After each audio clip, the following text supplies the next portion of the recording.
나는 주님을 찬양하리라. 새 노래로 주 찬양.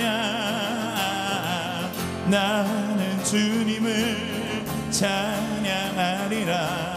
새 노래로 주 찬양. 우리 힘차게 박수 치시면서 우리 안에 자유함을 허락하신, 기쁨을 허락하신 그 주님 앞에 함께 전심으로 나가십시다. 할렐루야.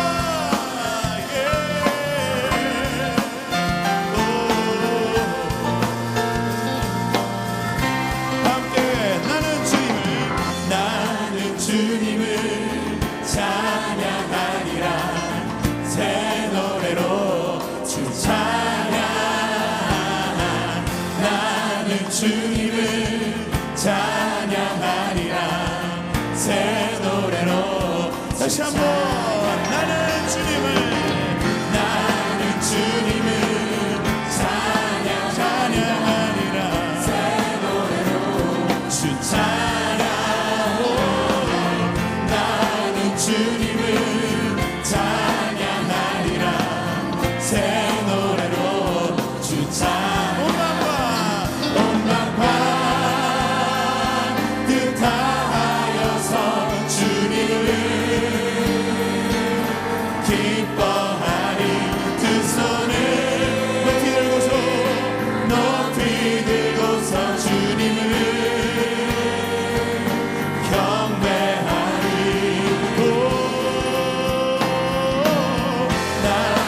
주님을 찬양하리라.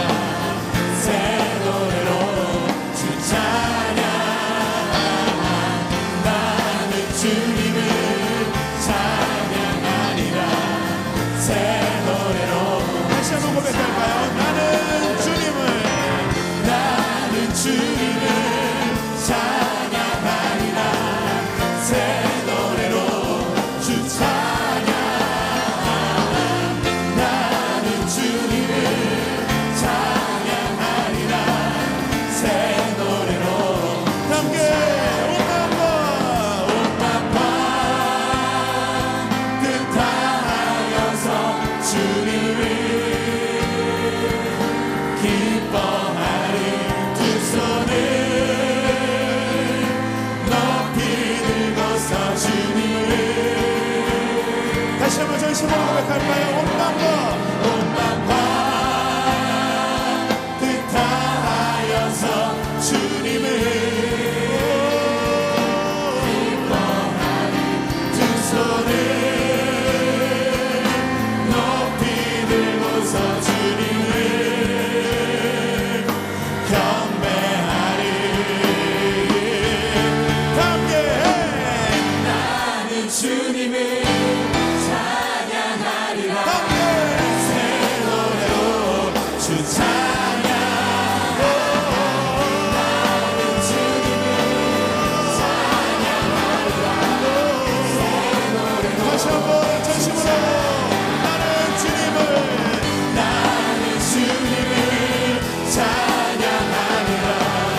새 노래로 주 찬양.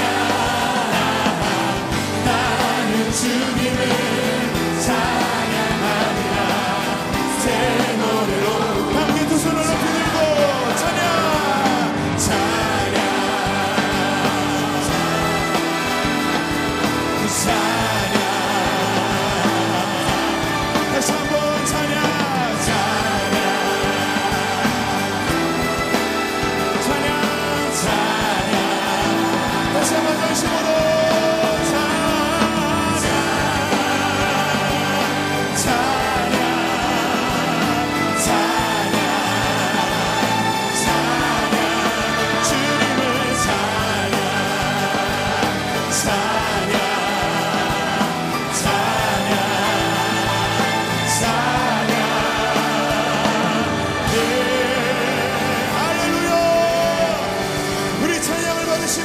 다시 한번 감사와 찬양과 영광의 박수 올려드리겠습니다. 아멘.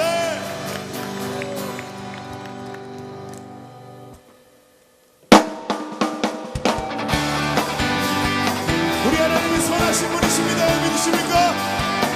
기쁨으로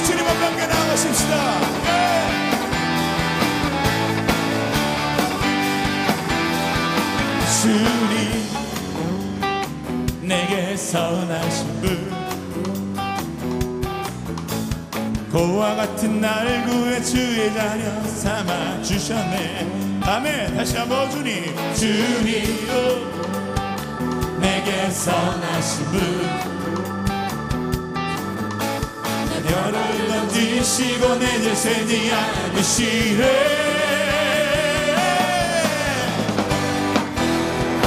내 춤을 추네 낮게 외쳐 낮게 뛰네 뛰어놀며 할렐루야. 선하신 분 선하신 분 선하신 분 다시 한번 주님 주님 내게 선하신 분 내게 선하신 분 매일 아침마다 주의 자비로 생명 주네. 여러분 믿으십니까? 주님 너에게 선하신 분 너에게 선하신 분 아멘. 주의 손이 내게 계셔 내 기쁨이 주께 있네 내 기쁨 주께 있네. 나 춤을 추네 낮게 외쳐 함께 낮게 뛰네 뛰어들며 할렐루야. 함께 선하신 분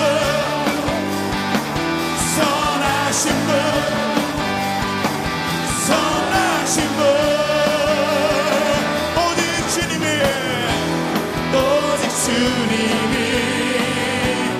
나를 구하셨네. 나 거리에서도 찬양을 드리네 낮게 머리로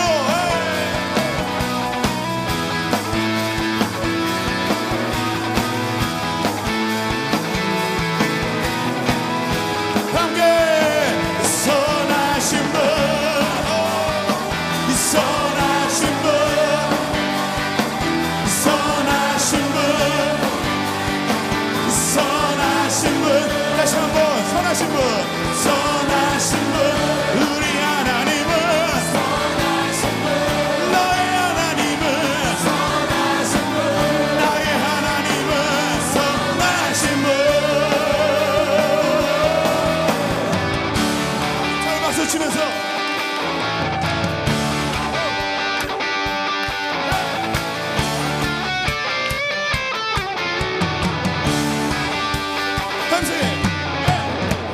박수 치면서 여러분 예배는 주님과 뭐 하는 거라고요? 춤추는 겁니다. 춤추는 겁니다. 함께 다시 한번 전심으로 함께 나가십시다. 할렐루야.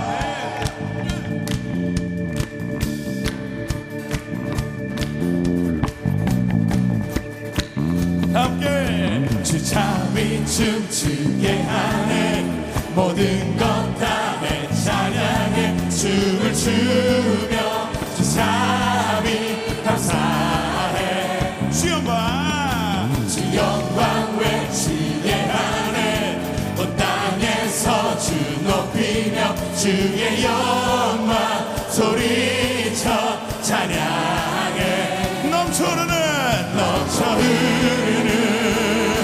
용서받은 영혼 이제 주를 보내 함께 우리 멈출 수 없어 우리는 춤추는 새벽들이 주 크신 자비로 춤추리라 주의 영광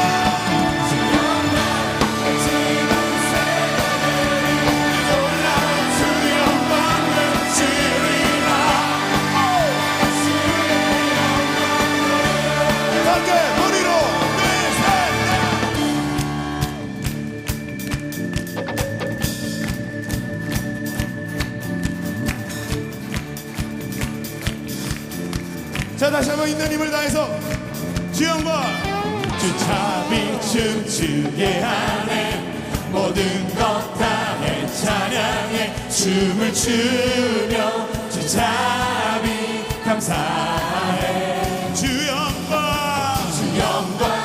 쉬게 하네.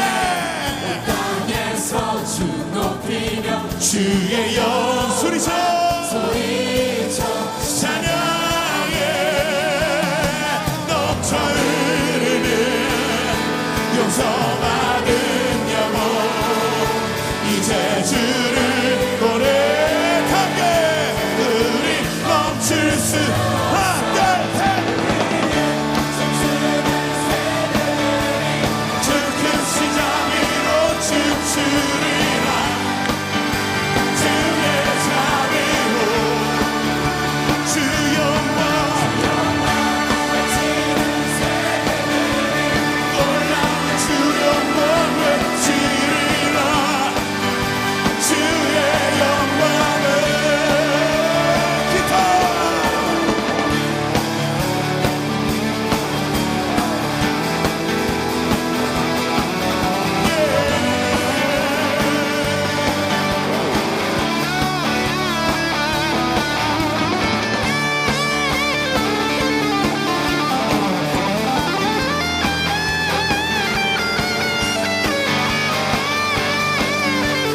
다시 한번 넘쳐 흐르는 용서받은 영혼 이제 주를 여러분들의 목소리 하나 둘셋 우린 멈출 수 없어 둘셋 주 큰 시장으로 춤추리라 주의 자비로 주 영광 놀라운 주 영광 외치리라 주의 영광을 주의 영광을 주의 영광을 주의 영광을 주의 영광을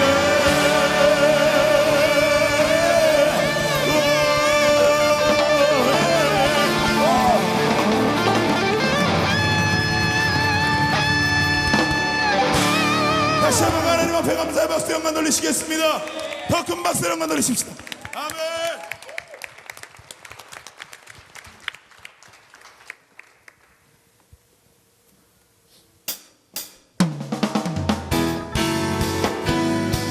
주님 우리 힘이 되시고 능력이 되십니다. 여러분 믿으십니까? 쓰러진 나를 세우시는 분이십니다. 다시 한번 그분을 바라보시면서 함께 선포하십시다. 믿음의 담대한 주신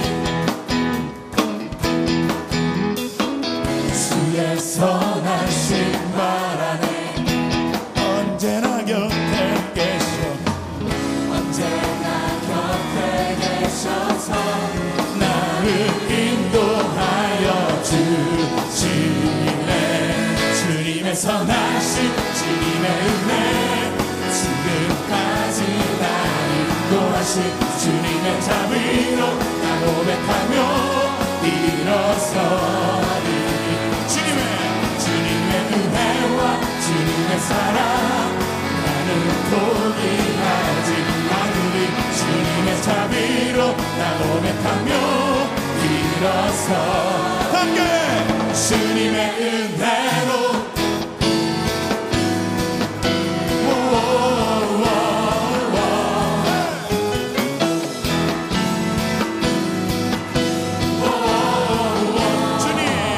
주님께 내 삶 드리리 내 모든 소망 주께 언제나 곁에 계셔 언제나 곁에 계셔서 나를 인도하여 주시네 주님의 선하신 주님의 은혜 지금까지 날 인도하신 주님의 자비로 나 고백하며 일어서리 주님의 은혜와 주님의 사랑 자유롭게 하지 않으리 주님의 자비로 나 고백하며 일어서 함께 주님의 은혜로 날 박수 치면서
일어서 함께 주님의 은혜로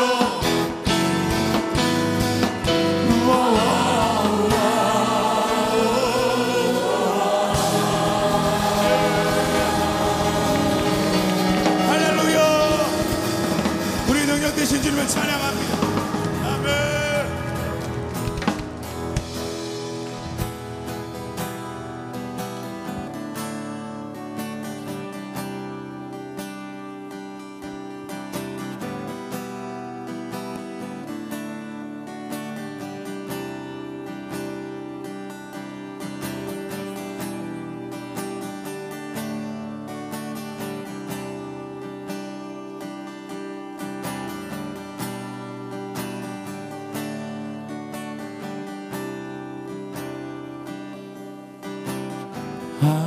하나님이 세상을 사랑하사 독생자를 우리에게 주셨으니 주를 믿는 자마다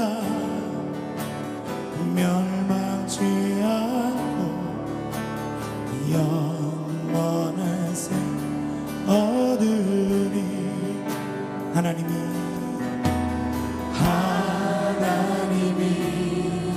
세상을 사랑하사 독생자를 우리에게 주셨으니 주를 믿는 자마다 멸망치 않고 영원한 생명 얻으리. 할렐루야.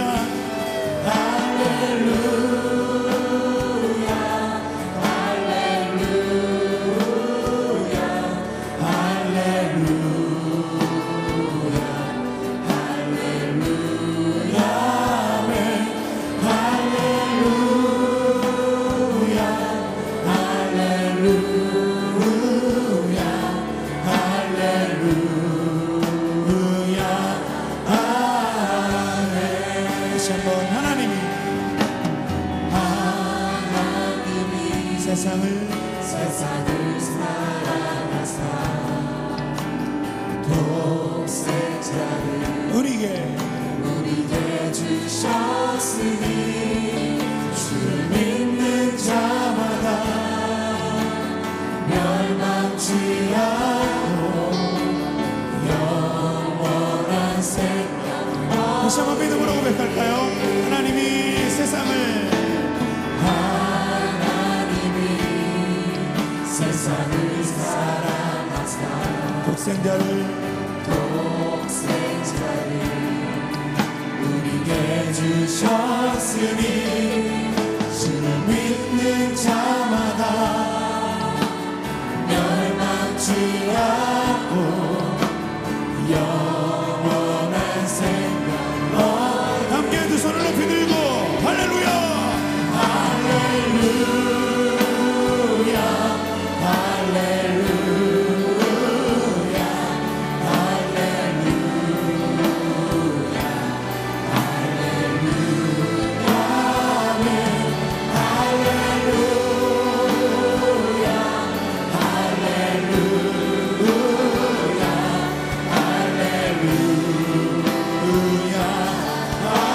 목소리 높여서 할렐루야.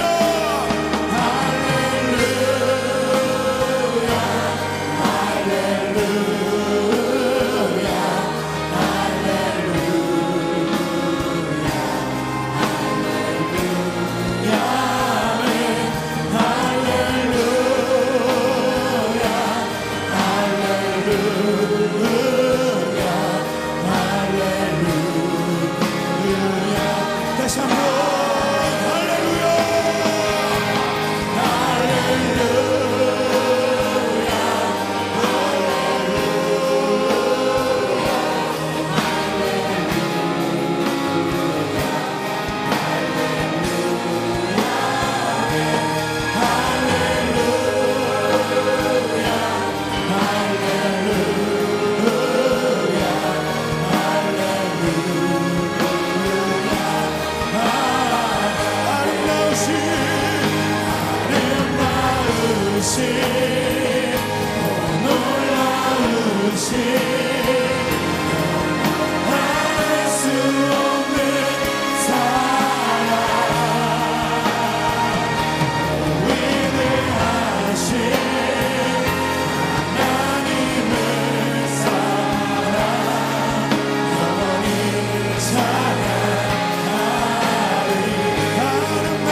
목소리로 고백할까요?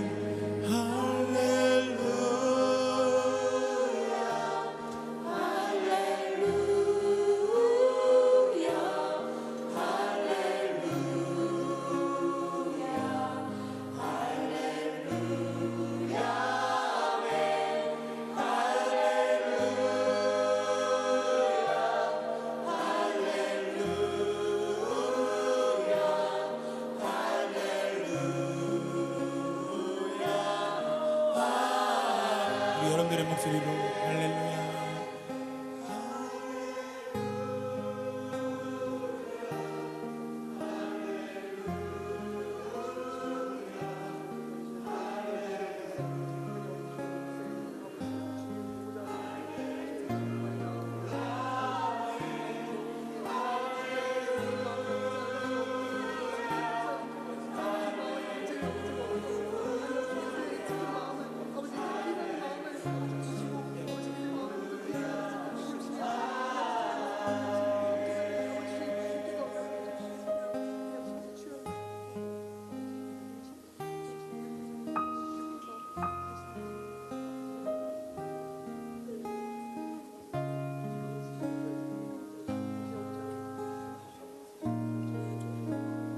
오늘 이 시간 우리가 주님 앞에 좀 잠잠히 머무르시면서 그분께서 우리 가운데 말씀하시는 그 사랑의 음성을 좀 들어보십시다.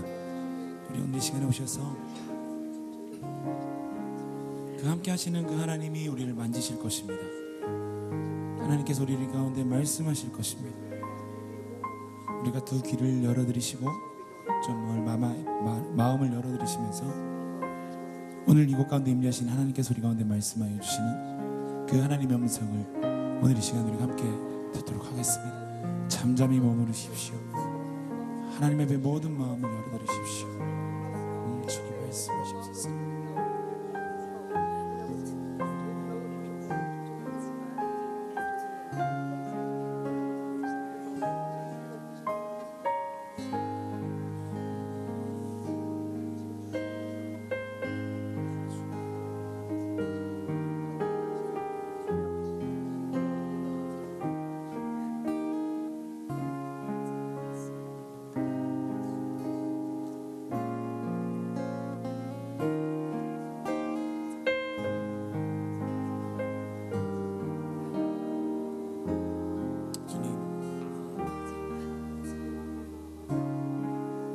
오늘 시간 우리 함께 기도하도록 하겠습니다.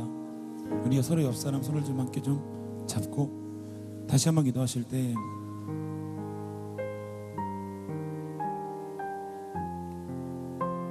하나님, 오늘 이 시간 우리를 주님 안에 하나 된 몸으로 한 공동체로 불러주심을 주님 감사드립니다.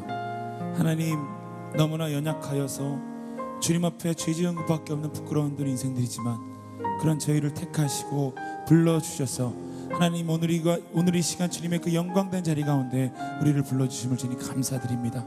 하나님, 우리를 한 번도 떠난 적이 없으시고 하나님 한 번도 우리를 버리지 않으셨다고 말씀하고 있습니다. 하나님, 그리고 세상 끝날까지 우리와 함께 하시겠다고 주님 말씀하여 주셨습니다. 하나님, 지금까지 내가 주님을 의심하였고 주님, 지금까지 내가 주님은 나와 상관이 없는 분이라고 여겼었던 나의 모든 연약함들을 주님 용서하여 주시고 내 안에 쌓여져 있는 모든 담들이 주님 무너지게 하여 주시고 주님과 멀어진 모든 그 관계가 그 결렬된 그 틈이 다시 한번 메꾸어질 수 있도록 주님의 사랑으로 메꾸어질 수 있도록 주님의 은혜로 가득히 채워 주시옵소서. 주님의 사랑을 우리 가운데 마음껏 부어 주시옵소서. 충만하게 부어 주시옵소서. 우리 함께 주여 한번 크게 외치고 간절히 기도하면서 함께 나가도록 하겠습니다. 하나님 아버지, 감사합니다. 주의 귀한 자녀들이 주의 날에 모여 함께 예배합니다. 예배의 자리를 허락하시고 은혜와 사랑을 느낄 수 있게 해주시면 감사드립니다. 먼저 이 예배가 하나님께 집중하는 예배가 되게 해주세요. 하나님께 올려드리는 찬양 가운데 함께 하시고 먼저 앞장서는 리메인 찬양팀 위에도 함께 하여 주시사 누구보다 먼저 앞서 나가며 하나님의 길로 이끄는 자들로서 세워주세요. 청년 공동체의 중심이 주님께 계시길 원합니다. 모든 모임, 교제, 관계 속에서 주님이 주인 되시고 중심 되시며 이끄시길 기도합니다. 말씀을 전하시는 이수고 목사님 위에도 함께하여 주셔서 말씀의 능력을 더하시고 듣는 모든 이가 하나님의 뜻을 알고 각자의 삶에 적용할 수 있는 은혜를 허락해 주세요. 또한 젊은이 예배를 위해 힘쓰는 전도사님, 간사님, 그리고 임원단 한 명 한 명 지켜주셔서 사역 중에 지치지 않게 하시고 누구보다 하나님의 깊은 교제가 이루어질 수 있도록 해주세요. 많은 셀리더와 팀장들도 있습니다. 말씀과 기도로 준비된 자로서 새로운 팀원들을 위해 힘쓰고 젊은이 교회의 부흥을 이끄는 자로 세워주시옵소서. 마지막으로 예배 참석한 많은 청년들과 성도님들 축복해 주세요. 뭔가 마음이 아픈 사람이 있다면 치유하여 주시고 비전을 찾는 시간이 되도록 하여 주시고 하나님의 뜻을 아는 지혜를 허락해 주세요. 그들의 앞길에 주님께서 함께 하시고 늘 인도하여 주시옵소서. 예배의 주인 되시는 예수님을 찬양하며 사랑과 은혜가 넘치시는 주 예수 그리스도의 이름으로 기도드립니다. 본문은 우리 말씀을 이어나가면서 같이 읽도록 할게요. 비아돌로로사가 무슨 뜻인지 아세요? 우리 들어보셨어요? 못 들어봤어요?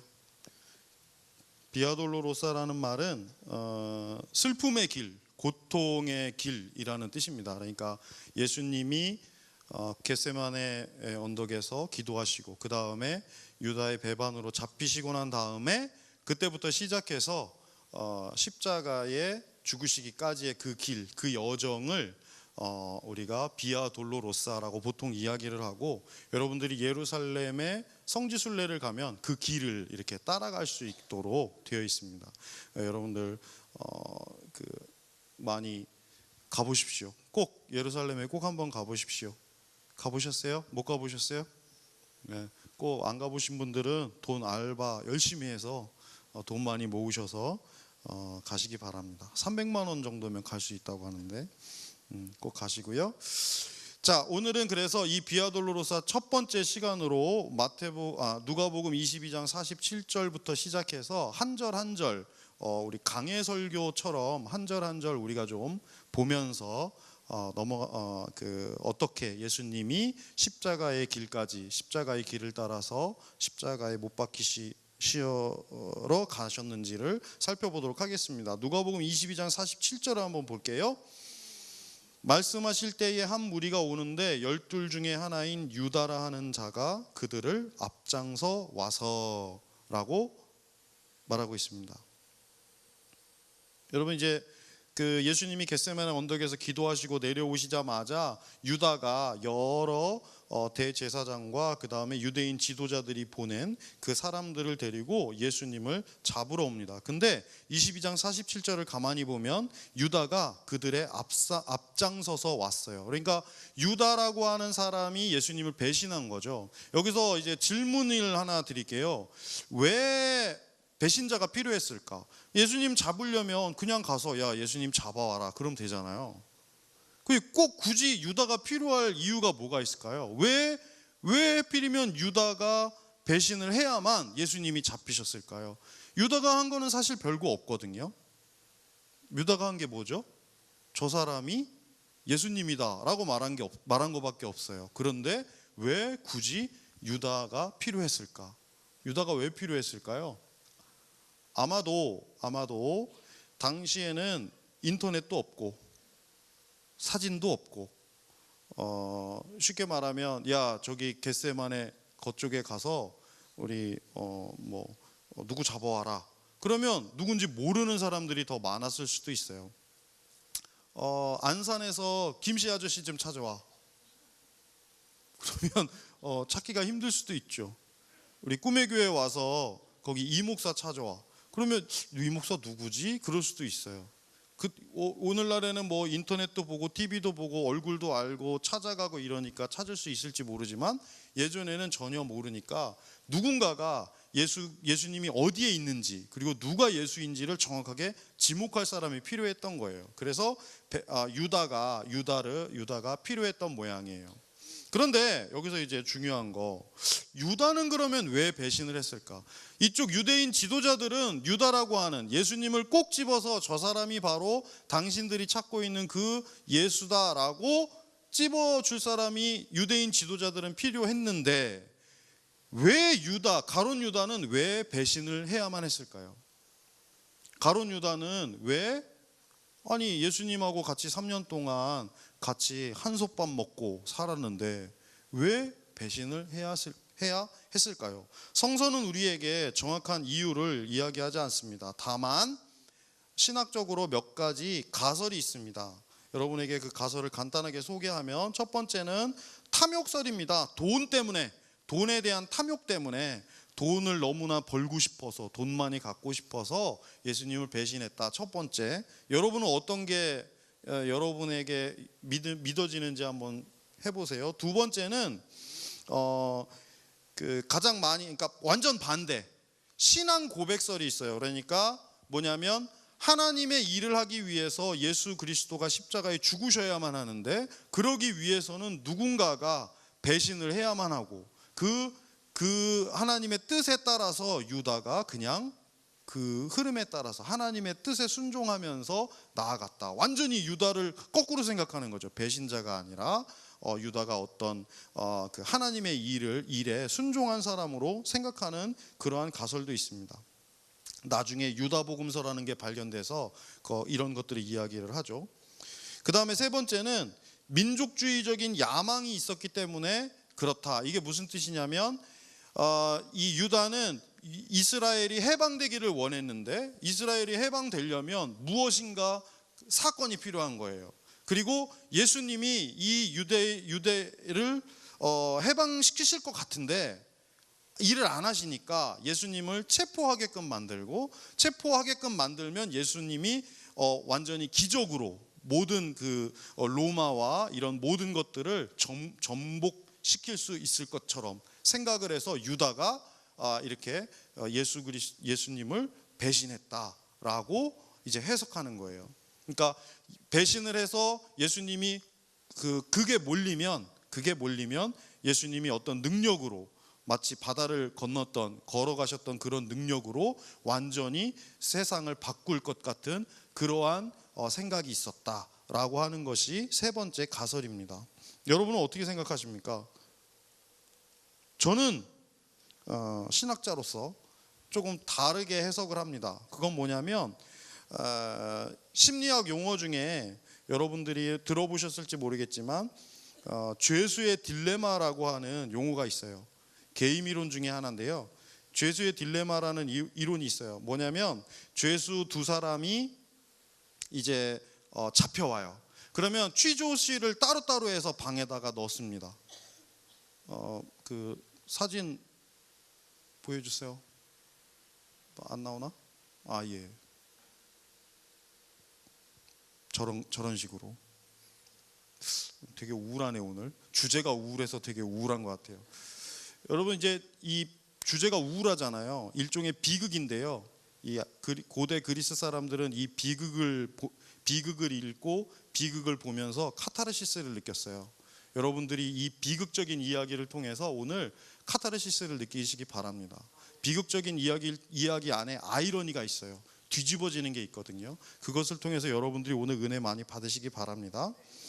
죄수의 딜레마라는 게 있는데, 죄수 두 사람을 양쪽에다가 넣어요. 그래서 서로 따로따로 취조를 하는 거죠. 근데 두 사람이 이제 공모를 해서 했는데, 두 사람 다 입을 다물고 있으면, 제가 표를 하나 이제 그렸는데요. 두 사람이 입을 다물고 있으면 두 사람 다 죄를 자백을 안 했기 때문에 두 사람 다 그걸 할 수가 없어요. 그래서 이 사람이 만약에 두 사람 다 침묵을 지키면, 죄수 A와 B가 있는데 두 사람 다 6개월씩만 복역을 하게 돼요. 저게 나오네요. 죄수 A도 침묵을 하고 죄수 B도 침묵을 하면 두 사람은 6개월씩만 복역을 하게 되고, 그런데 만약에 죄수 A는 침묵을 했는데 죄수 B가 자백을 해요.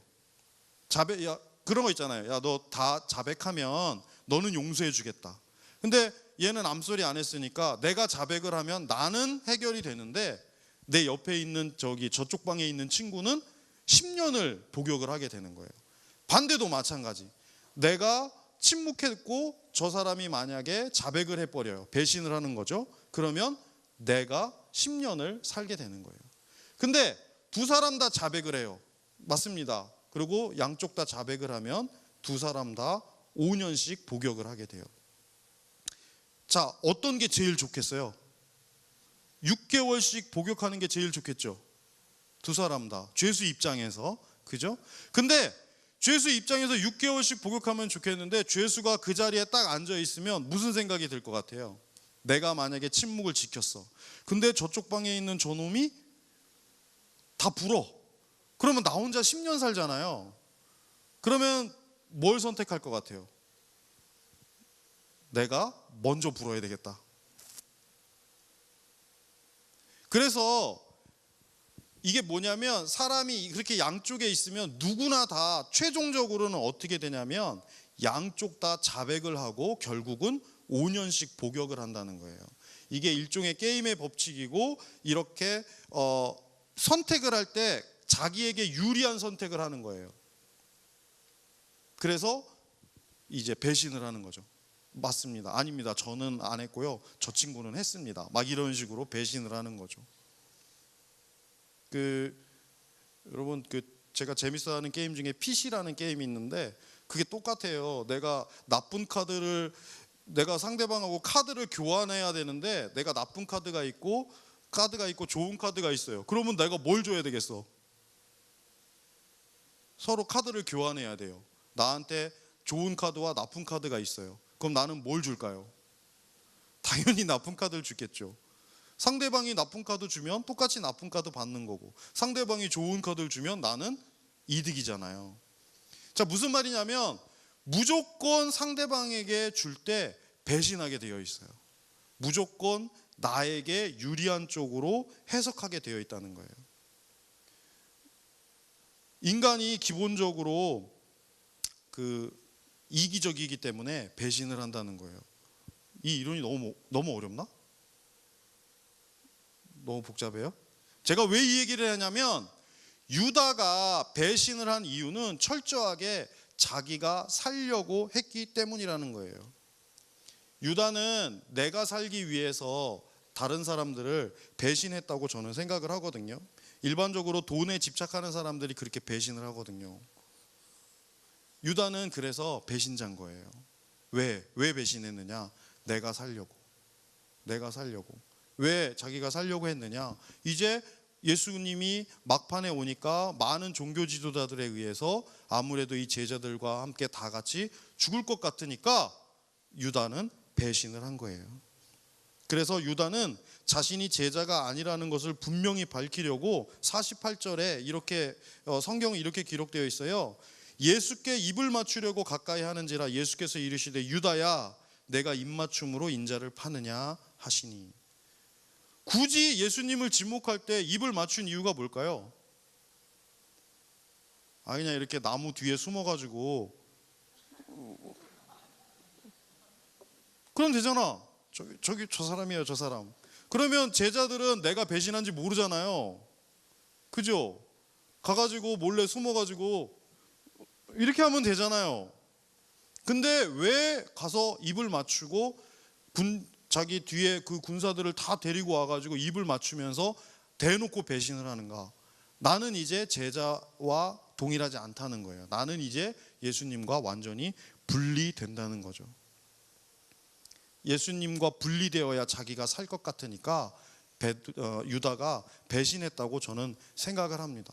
유다는 철저하게 이기적이었어요. 자기 것을 챙기고 자기가 살기 위해서 예수님을 배신한 것이죠.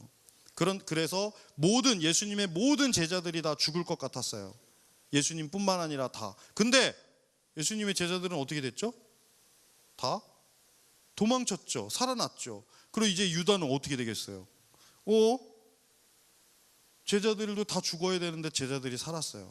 그때 유다가 이제 충격을 받았죠. 그래서 이게 내가 잘못했구나 하고 결국은 갈 곳이 없어 스스로 목숨을 끊을 수밖에 없었다. 여기서 말씀드리고 싶은 것은 인간은 근본적으로 배신하는 동물이고 근본적으로 이기적인 동물이라는 거예요. 여러분 옆에 있는 분들을 보세요.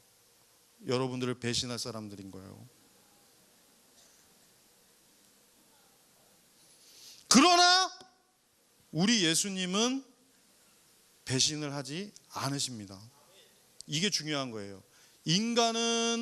제자들은 예수님을 배신하지만 예수님은 제자들을 배신하지 않으신다. 예수님만은 이기적인 사람이 아니라 이타적인 사람이었다. 우리는 이기적인 사람입니다. 사람은 다 이기적이에요. 다 나 중심적이에요. 내가 편하자고 사는 거고 내가 행복하자고 다 살아요. 그러나 예수님은 이타적이신 분이십니다. 이타적이라는 말이 뭐죠? 이기, 내가 이롭게 되는 게 이기적이라는 말이고, 이타적이라는 말은 무슨 말이죠? 다른 사람을 이롭게 하는 사람이 이타적인 사람인 거예요. 예수님은 이타적이십니다. 우리는 이기적입니다. 나는 이기적입니다. 우리가 이타적으로 살려고 노력하지만 사실 다 제하면 우리는 이기적이 될 수밖에 없습니다. 예수님은 이타적이시기 때문에 우리를 배신하지 않으시고, 예수님은 이타적이시기 때문에 죄인에게로 가셨습니다. 예수님이 사마리아로 가셨습니다. 왜요?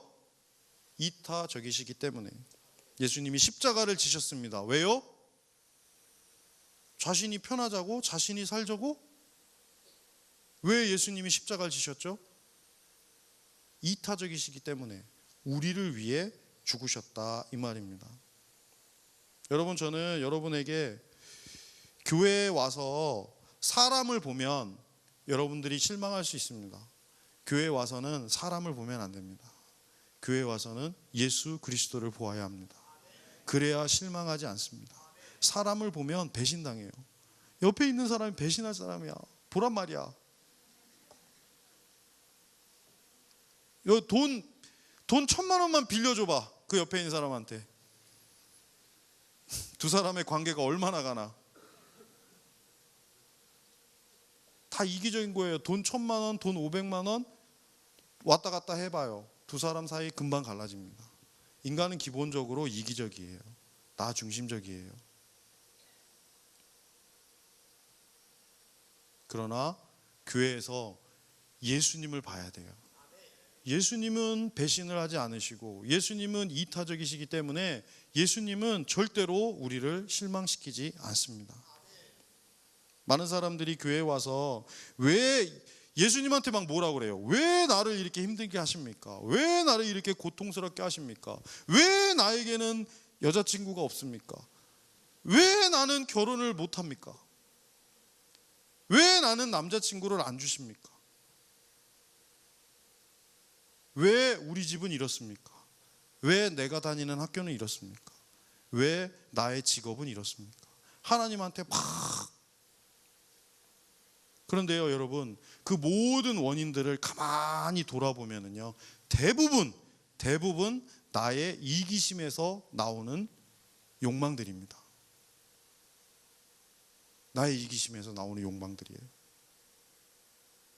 우리가 그 이기심을 버리고 예수님께서 우리를 사랑하시고 예수님께서 우리를 붙드셨다는 거 기억하시기 바랍니다. 예수님은 그런 분이 아니에요. 여러분들을 배신하지도 않고 여러분들을 고난 속으로 밀어넣는 분이 아닙니다. 여러분들이 고난 중에 있으면 예수님이 여러분들을 꺼내시는 분이지 여러분들을 구렁텅이에다가 밀어넣으시는 분이 아니에요.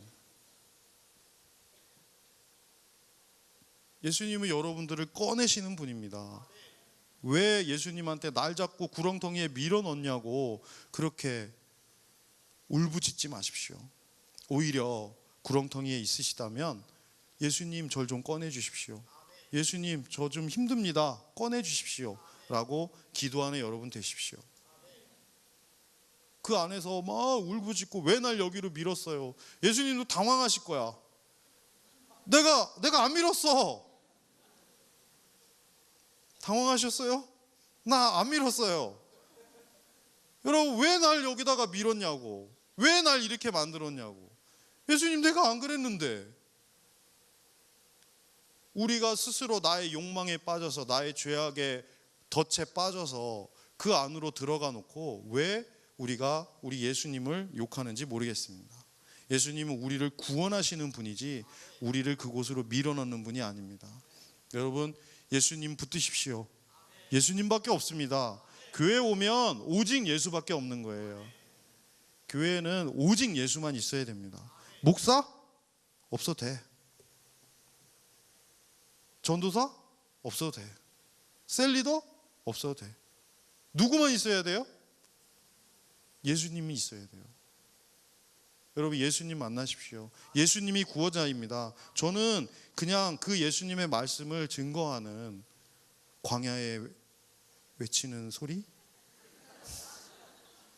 소리처럼 왔다가 소리처럼 사라지는 소리?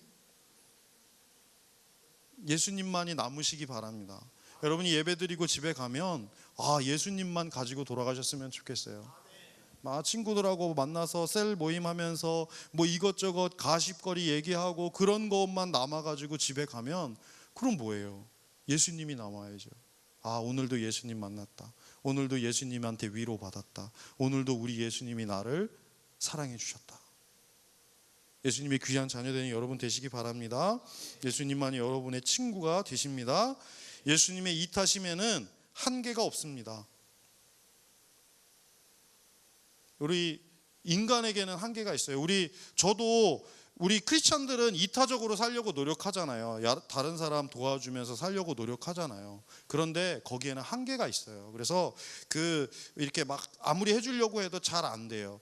이타심이 가장 많은 관계가 어떤 관계냐면은 부모와 자식의 관계예요.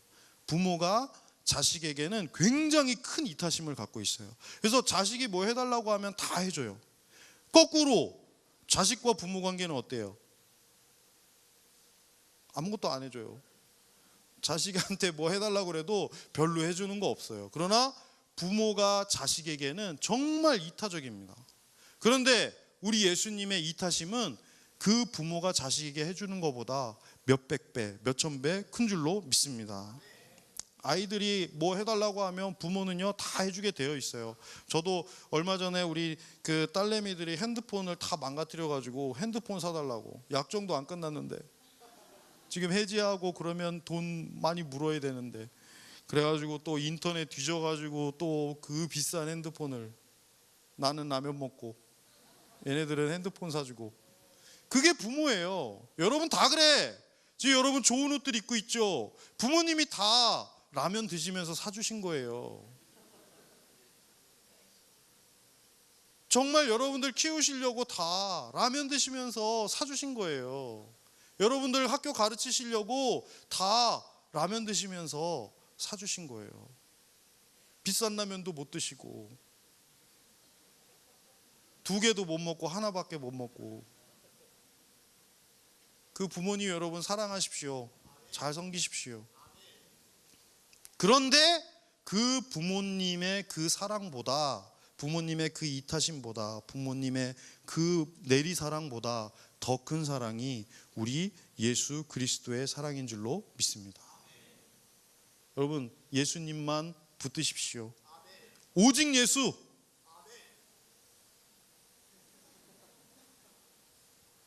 오직 예수. 오직 예수. 이 시간 여러분 우리 다 같이 한번 해볼까요? 오직 예수. 좋아요. 오직 예수만 외치고 예배 자리에 오직 예수, 예수님만 만나면 돼요. 사람을 보면 반드시 실망합니다. 그 사람을 보면 반드시 여러분들이 시험에 들게 되어 있습니다. 저만 바라보시면 여러분 시험에 드실 겁니다. 여러분의 셀리더만 바라보면 시험에 드실 겁니다. 여러분의 셀원들을 바라보면 시험에 드실 거예요. 오직 예수님만 바라보는 여러분이 되시기를 주님의 이름으로 축원드립니다. 22장 49절에 보면 그의 주위 사람들이 그 된 일을 보고 여짜오되 주여 우리가 칼로 치리이까 하고 그 중에 한 사람이 대제사장의 종을 쳐 그 오른쪽 귀를 떨어뜨린지라, 이렇게 이야기하고 있습니다. 예수님의 제자들이 갑자기 군병들이 잡으러 오니까 예수님의 제자들이 칼을 꺼내요. 베드로죠. 우리 요한복음 18장에 나오잖아요. 이에 시몬 베드로가 칼을 가졌는데 그것을 빼어 대제사장의 종을 쳐서 오른편 귀를 베어버리니 그 종의 이름은 말고라. 베드로가 말고의 귀를 잘라 버리게 됩니다. 이 말고의 성은 아님.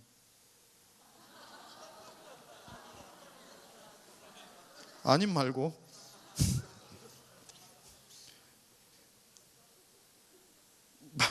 말고의 귀를 잘라요. 근데 여러분, 그러니까 누가 우리를 공격할 때요, 보통 사람들은 반대로 같이 싸움을 합니다. 그죠? 보통 사람들은 다 같이 싸워요. 누가 날 때렸는데 나도 때려야지. 그죠? 누가 나를 발로 차면 나도 발로 차야지. 그게 보통 세상입니다. 그래서 제자들도 무력으로 항전을 하기 시작합니다. 칼을 빼서 귀를 잘랐습니다. 그런데 여러분, 오늘날 우리들도 그러지 않습니까? 우리들도 호전적이지 않습니까? 교회에서 맨날 싸우지 않습니까? 저기 주일날에 주차장에서 싸운다는 얘기 많이 들었는데, 우리 이 안에서는 싸움이 없기를 바랍니다. 치고받고 막 그러지 마시기 바랍니다.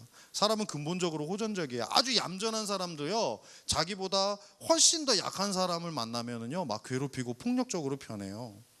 제 예전에 군대에 있을 때 그 고문관이 한 명 있었는데, 고문관이 뭔지 아세요? 약간 좀 이렇게 뭐라 그럴까, 군대 부적응자, 군대에 절대 적응 못하는. 야, 이리 뛰어와! 그러면 걸어오고, 걸어와! 그러면 기어오고,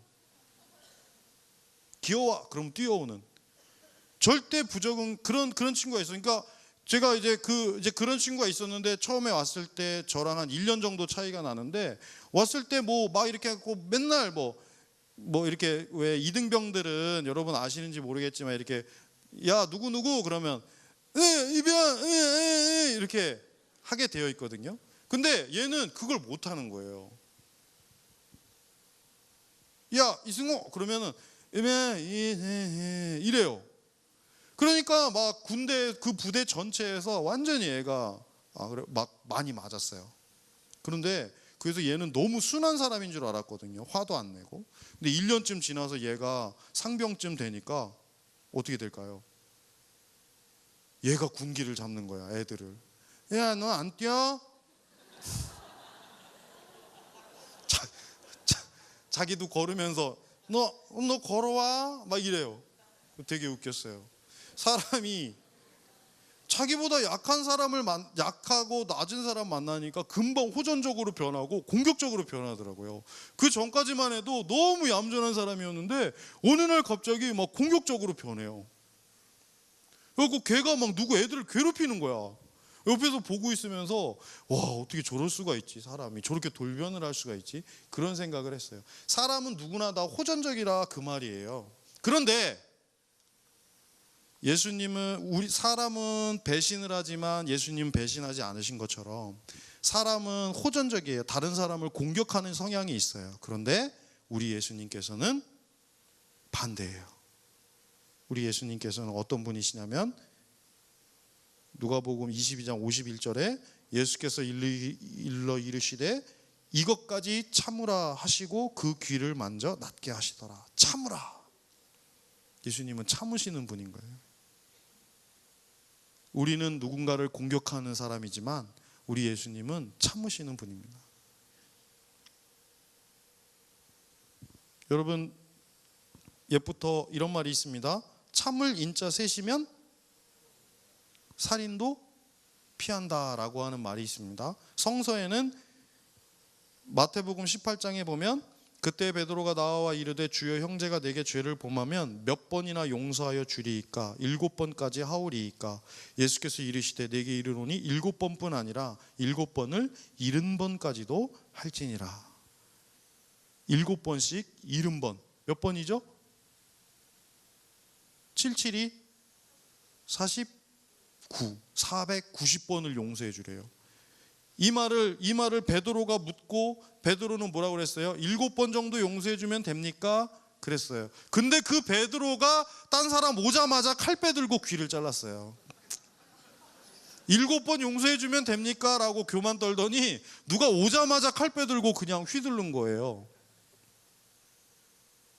그러나 예수님 말씀하십니다. 참으라. 여러분, 이게 기독교 복음의 아이러니입니다. 복음의 모순이에요. 모든 것이 반대예요. 세상의 사람들은 다 호전적이고 다른 사람들이 나를 공격하면 반격하려고 하지만 우리 예수님은 반대예요. 우리 예수님은 참으세요. 우리 예수님은 귀를 낫게 해주세요.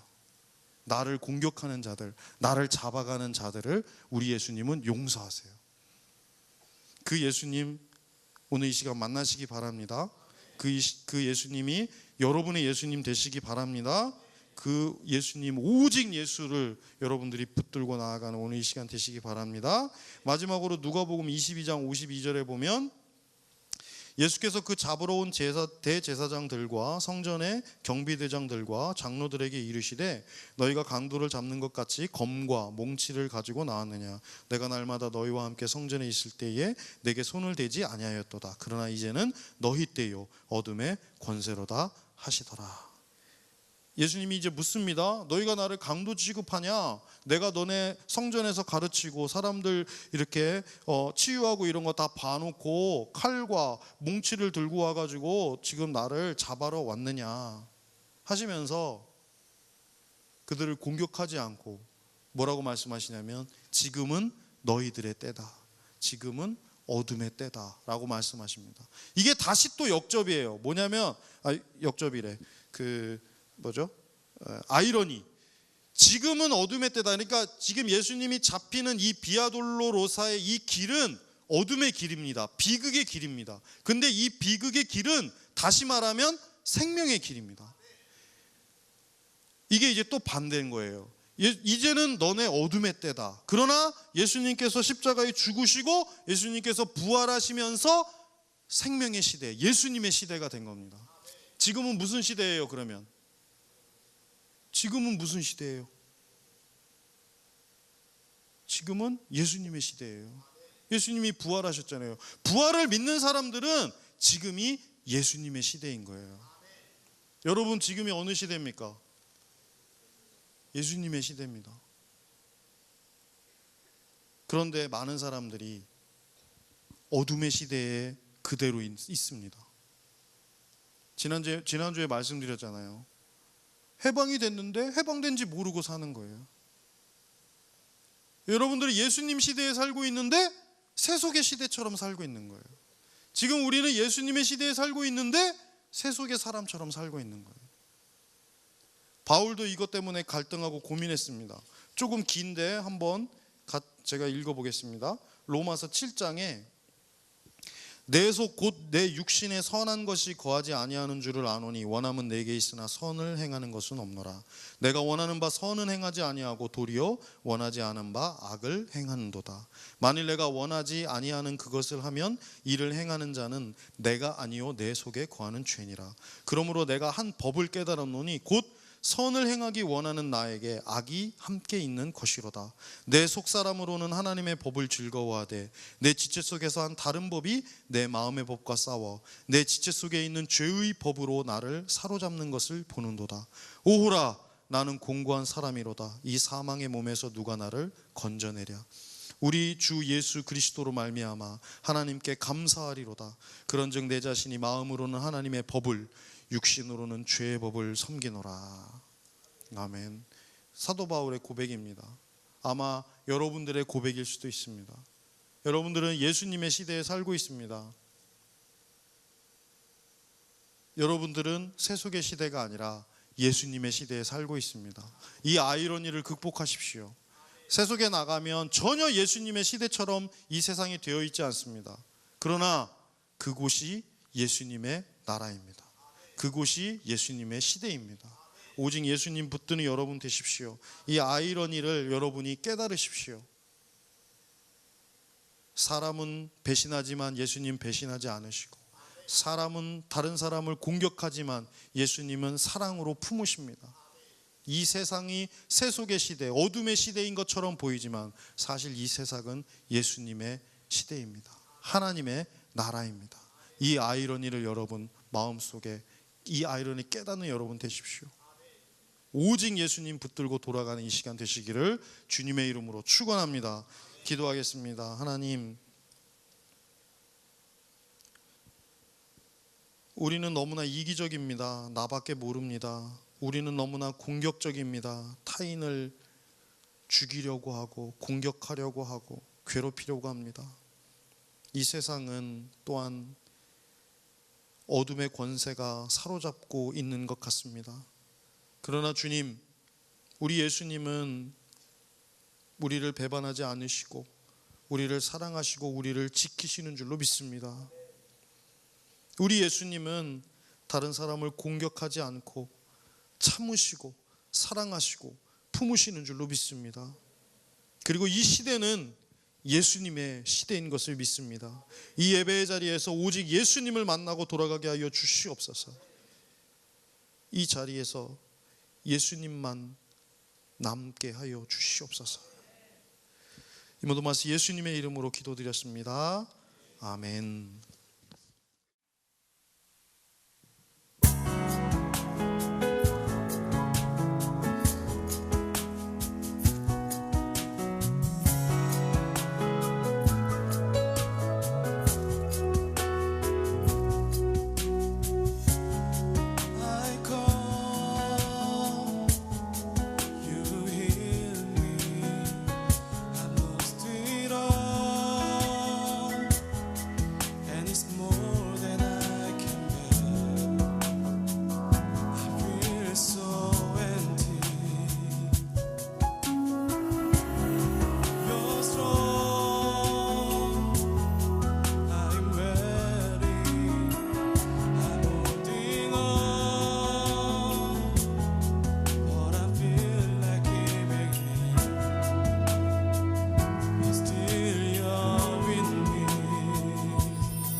네, 안녕하세요. 젊은이 교회 광고 전화로 나온 두드림 청년부 회장 염도영. 네, 시온 청년부 회장 권미라입니다.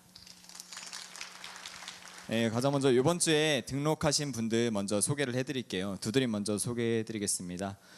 신승철 형제님 어디 계신가요? 잠깐 자리에서 일어나주시겠어요? 네, 시온은 박혜미 자매님, 이지윤 자매님, 오지윤 자매님, 최수환 형제님.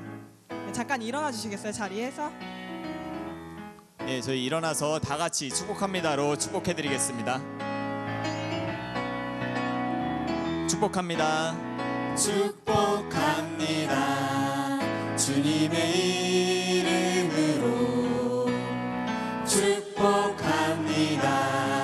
주님의 사랑으로 이곳에 모인 주의 거룩한 자녀에게 주님의 기쁨과 주님의 사랑이 충만하게 넘치기를 축복합니다. God bless you. God bless you. 축복합니다. 주님의 사랑으로 축복합니다. 네, 먼저 광고 먼저 드리겠습니다. 영상 좀 이따 보여주세요. 셀 인턴 교육 아까 보신 것처럼 매주 토요일 오후 4시에 W센터 2층에서 두드림 시온 따로따로 진행하고 있습니다. 그래서 셀 인턴으로 함께 하시는 분들, 그리고 또 셀 인턴이 아니더라도 내가 조금 더 리더로서의 소양을 갖추고 싶다, 아니면은 이제 내가 말씀이나 관계에 있어서 조금 더 훈련을 받고 싶다 하시는 분들은 이제 토요일에 오후 4시에 W센터 2층으로 오시면은 셀 인턴 교육에 함께 참여하실 수 있습니다. 그리고 결혼 소식인데요. 홍세범 자매님께서 이번 주 토요일에 신도림에 있는 S 컨벤션에서 4시에 결혼식을 하십니다. 혹시 지금 어디 계신가요? 저쪽에 계신데 잠깐만 일어나 주시겠어요? 예, 한번 축하의 박수 한번 부탁드릴게요. 네, 2014년도 선교 보셨듯이 여름에 이제 선교가 준비되고 있어서 많은 관심과 기도 부탁드리고요. 저희 2월 14일이 무슨 날이죠? 네, 발렌타인 데이예요. 그래서 저희 시온이 이제 특별히 준비한 발렌타인 for 시온이라는 이제 이 프로그램을 준비했는데, 대상은 발렌타인 데이를 좀 특별하게 보내시고 싶은 분들을 모시고 하고요. 시간은 저녁 6시, 그리고 모임은 101호에서 진행이 되니까 많이 오셔서 많은 교제를 나누셨으면 감사하겠습니다. 그리고 신청은 각 셀 리더들께 해주시면 되세요. 품절 지향클럽 팀장 육동건입니다. 방금 광고 잘 보셨나요? 먼저 광고하기 전에 여러분들께 좀 이 말씀을 꼭 전해드리고 싶었어요. 여러분 고3 때 여러분들이 대학 가기 위해서 밤샘을 하면서 정말 열심히 공부하셨을 거라고 생각을 합니다. 그리고 또한 대학생 때도 또 취업을 하기 위해서 뭐 어학연수다, 각종 자격증이다 열심히 공부하셨을 거라고 생각이 돼요. 근데 이 두 가지보다 더 중요한 여러분들의 반려자를 찾기 위해서 여러분 지금 어떤 노력을 하고 계신가요? 혹시 나는 뭐 구체적으로 기도하고 있어, 전 기도하고 있어요. 혹시 이렇게 기도만을 얘기한다고 생각하시고 있다면 예전에 김학주 목사님 설교 말씀 중에 이런 예화가 있었어요. 짐꾼이 마차를 끌고 가다가 마차가 도룽덩이에 빠졌어요. 그래서 이 짐꾼이 열심히 기도를 했어요. 아, 주님, 이 마차가 이 도룽덩이에서 꺼내게 해주세요 하고 기도를 하니까 하나님께서 이 짐꾼 뒤통수를 때리시면서 이렇게 말씀하셨다고 해요. 마차 밀면서 기도해라. 네, 이게 지금 무슨 뜻인지 여러분들 아시겠죠? 여러분들 너무 기도만 하지 마시고 여러분들이 정말 더 적극적으로 취업 준비할 때처럼, 우리 대학을 준비할 때처럼 더 열심히 준비를 하셔야 한다고 생각을 하고 있습니다.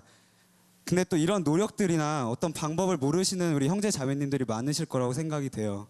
그런 부분들에 있어서 걱정하지 마시고 저희 품절 지향클럽이 가이드가 되어드리겠습니다.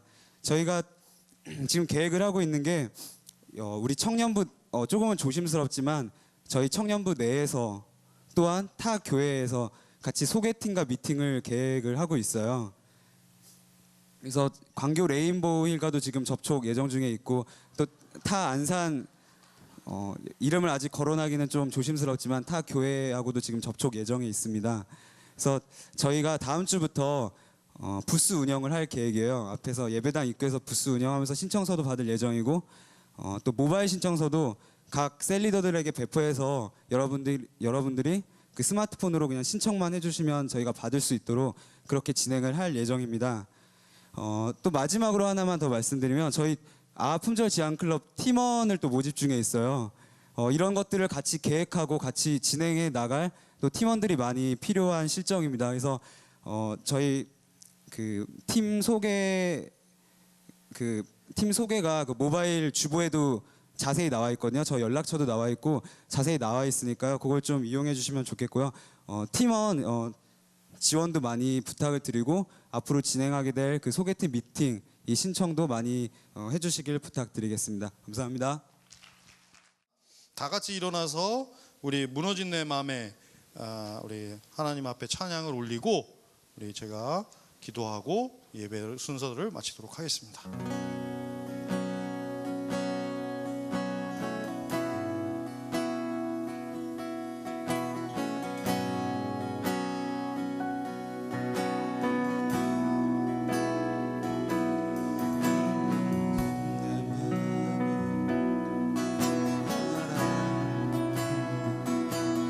무너진 내 맘에 주 사랑이 많네.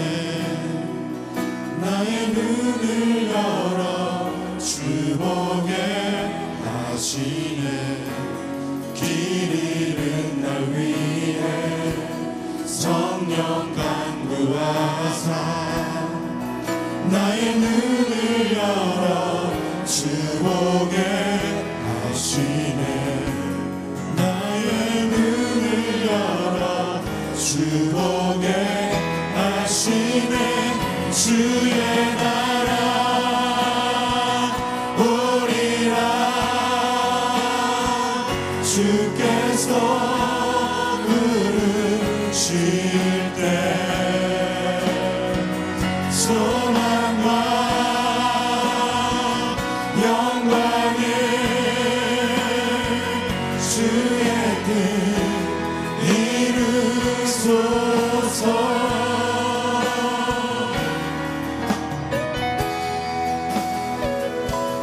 고난 지나가고 자비 영원하네. 나의 눈을 열어 주 보게 하시네.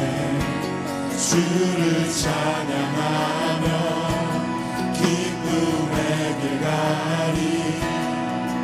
나의 눈을 열어 주 보게 하시네. 나의 눈을 열어 주 보게 함께 두 손을 높이 들고 주의 나라 오리라. 주께서 부르실 때 소망과 영광에 주의 뜻 이루소서. 주의 나라 오리라. 주의 나라 오리라. 주께서 부르실 때 소망과 영광을 주의 뜻 이루소서. 주의 나라 오리라. 주께서 부르실 때 소망과 영광을 주의 뜻 이루소서. 주의 뜻 이루소서. 주의 뜻 이루소서. 주의 뜻 이루소서. 주의 뜻 이루소서.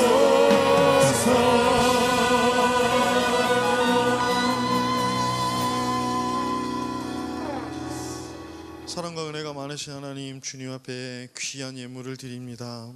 이 예물 쓰이는 곳곳마다 하나님의 나라와 의를 위하여 쓰일 수 있도록 눈동자같이 지켜 주시옵소서. 또한 이 예물 드린 손길들 아버지 하나님 기억하여 주시옵소서.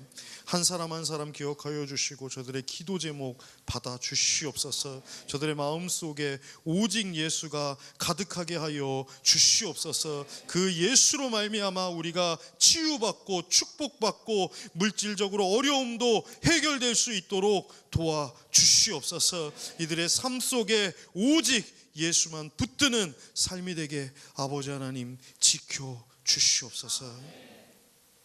이제는 우리 주 예수 그리스도의 은혜와 하나님의 극진하신 사랑하심과 성령님의 감화감동 교통 역사하심이 여기 고개 숙인 젊은이 교회 머리 위에 그리고 함께 예배한 여러 성도님들 머리 위에 이제부터 영원까지 함께 하시기를 간절히 축원하옵나이다.